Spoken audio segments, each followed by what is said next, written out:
kesiapan ini adalah hal yang penting yang harus ada ketika individu melakukan suatu hal. Kesiapan ini menurut Sukaidi, kesiapan merupakan kemampuan untuk menerima suatu situasi dan bertindak dengan cepat.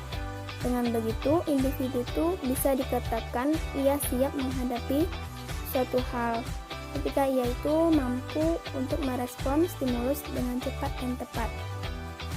Pengertian readiness atau kesiapan menurut beberapa ahli, yang pertama itu ada Salmeto. Salmeto ini menyatakan kesiapan adalah keseluruhan kondisi seseorang yang membuatnya siap untuk memberikan respon atau jawaban dalam cara tertentu terhadap suatu situasi. Yang selanjutnya, menurut Turdike, kesiapan adalah prasyarat untuk belajar ke tahap berikutnya. Yang ketiga ada Hamalik. Menurut Hamalik, kesiapan adalah keadaan kapasitas yang ada pada diri siswa dalam hubungan dengan tujuan pengajaran tertentu. Yang terakhir itu ada menurut Daliono. Menurut Daliono ini, kesiapan adalah kemampuan yang cukup baik secara fisik, mental, dan perlengkapan belajar. Kesiapan fisik berarti tenaga yang cukup dan kesehatan yang baik. Sementara kesiapan mental berarti memiliki minat dan motivasi yang cukup untuk melakukan suatu kegiatan. Jadi, kesiapan ini merupakan sebuah kondisi yang harus dipenuhi sebelum klien dapat membuat hubungan konseling. Dalam hal kesiapan atau readiness klien untuk melakukan konseling itu tergantung dari beberapa hal. Yang pertama itu motivasi klien untuk memperoleh bantuan dari konselor mengenai permasalahannya. Yang kedua, berbagai pengetahuan klien mengenai konseling. Yang ketiga, kecakapan intelektual dari klien itu sendiri. Yang keempat, tingkat tilikan terhadap masalah dan dirinya sendiri. Yang kelima, harapan-harapan klien terhadap konselor. Yang terakhir, sistem pertahanan atau defense mechanism dari klien itu sendiri. Faktor-faktor yang mempengaruhi readiness. Yang pertama yaitu kematangan atau maturation. Kematangan adalah keadaan atau kondisi bentuk, struktur, dan fungsi yang lengkap atau dewasa pada suatu organisme, baik terhadap suatu sifat, bahkan seringkali semua sifat. Dalam proses kematangan terdapat 3 hal pokok. Yang pertama, kematangan mengandung arti bahwa tidak semua perubahan dan kemajuan yang kita lihat pada anak terjadi karena pengaruh lingkungan, terutama pendidikan dan pengajaran, tetapi sebagian besar terjadi karena perkembangan dari dalam diri anak. Yang kedua, proses kematangan terjadi melalui beberapa tingkat dan fase, terlepas dari bakat dan individu yang bersangkutan. Tidak ada fase yang tidak muncul atau bertukar moral dalam urutannya. 3.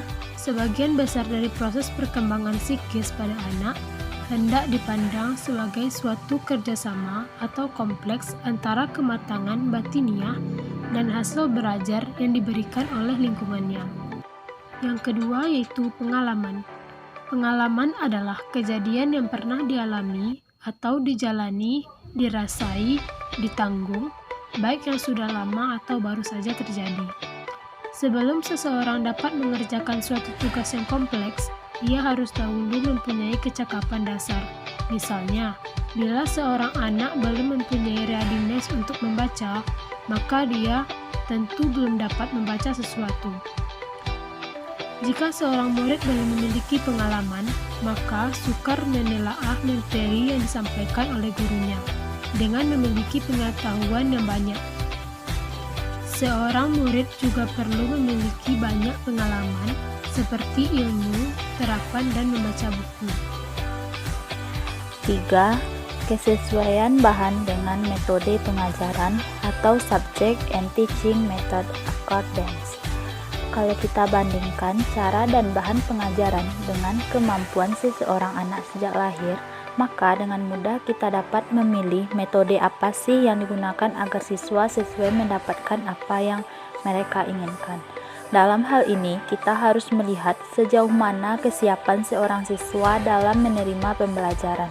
Dengan begitu, seorang pengajar juga akan lebih mudah menentukan cara apa atau metode apa yang harus digunakan dan melalui bahan yang sesuai untuk diajarkan. Untuk pengajaran yang bersifat skill atau kecakapan harus dihubungkan dengan sesuatu objek yang mempunyai arti atau meaningful. Misalnya, kecakapan harus yang berhubungan dengan sesuatu mata pelajaran. Yang keempat, sikap emosional dan penyesuaian diri atau emotional attitude and self-adjustment. Sikap emosional adalah suatu kemampuan yang dapat mengerti emosi diri sendiri dan orang lain, serta mengetahui bagaimana emosi diri kita sendiri terekspresikan untuk meningkatkan maksimal etis sebagai kekuatan pribadi. Sebagian murid sulit untuk melakukan hal ini. Sikap emosional seseorang murid dalam belajar sangat mempengaruhi kesiapan belajarnya atau readiness for learning. Menurut penelitian, 1/5 dari murid-murid yang terbelakang membaca disebabkan adanya ketegangan emosionalnya.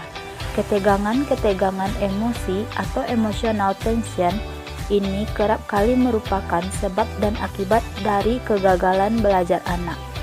Hal-hal yang menimbulkan ketegangan emosi itu antara lain disebabkan oleh yang pertama, kebutuhan yang tidak terpenuhi. Yang kedua, anak-anak yang selalu dilindungi atau overprotecting. Yang ketiga, rejection atau sikap antagonis terhadap orang lain, anak yang diterima dengan tidak senang hati oleh orang tuanya. Yang keempat, pengalaman kegagalan di luar sekolah. Yang kelima, kesulitan-kesulitan di luar sekolah.